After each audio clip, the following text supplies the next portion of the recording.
세계 각국의 법정에서 펼쳐지는 소송을 알아보는 세상에 이런 법이입니다. 첫 번째 사건부터 보겠습니다. 중국에서 벌어진 일이에요. 네, 26세 청년이 아사하는 사건이 발생을 했습니다. 이 리 씨가 병을 치료하려면 밥을 먹지 말아야 된다, 단식을 해야 된다는 스승의 지도하에 70일간 단식에 도전하게 됐는데요.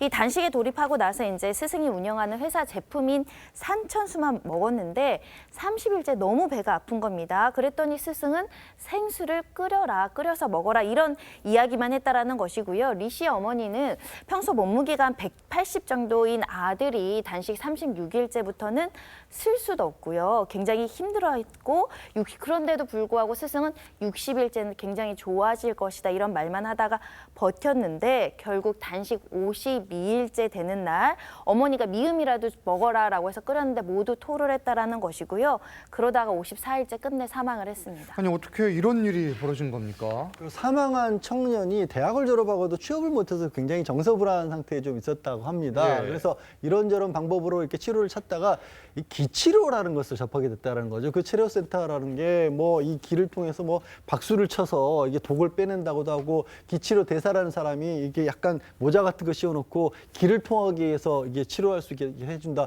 이런 게 한 번 치료받는데 우리나라 돈으로 90만 원씩 됐다라고 해요. 90만 원이요? 그래서 2년 동안 저 치료센터라는 곳에 들인 돈이 5천만 원이 넘었다고 아하. 합니다. 근데 낫지가 않으니까 마지막으로 처방이라고 해본 게 예. 곡기를 끊어라는 처방을 내렸다는 거예요. 곡기를 끊어라. 이거 황당한 처방이 내려진 건데 의심할 만하지 않습니까? 저희 일반인이라고 하면 그런데 아시다시피 중국 같은 경우에 이른바 기공, 양생법 이런 거에 본산 아니겠습니까? 특히 이번 그 문제된 그 건강센터 같은 경우에는 베이징, 상하이를 비롯해서 중국에 30여 개 지사가 있고 또 전 세계적으로도 지점이 있는 그렇다 보니까 굉장히 신뢰를 했던 것 같습니다. 그러면서 이제 말씀하신 뭐 박수법이라든가 이런 것을 하면은 코로나19도 낫고 또 암까지 이제 치유한다라는 그런 주장을 했는데 홈페이지에 보면은 이런 그 치료법을 통해 가지고 본인들이 실질적으로 병을 나았다라는 그런 후기들이 많았다고 합니다. 그런 식으로 해서 그거를 철저하게 밀었는데 지금 현재 조사를 하는 과정에 있었다 보면은 그것이 실제로 나아서 했는 것이 아니고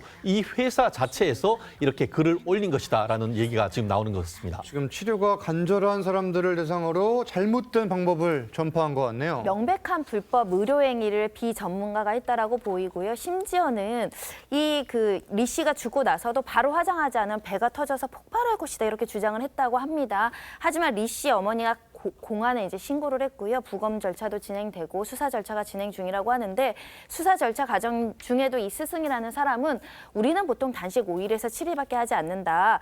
단식 연장은 리 씨가 스스로 한 것이다 이렇게 주장하고 있습니다. 알겠습니다.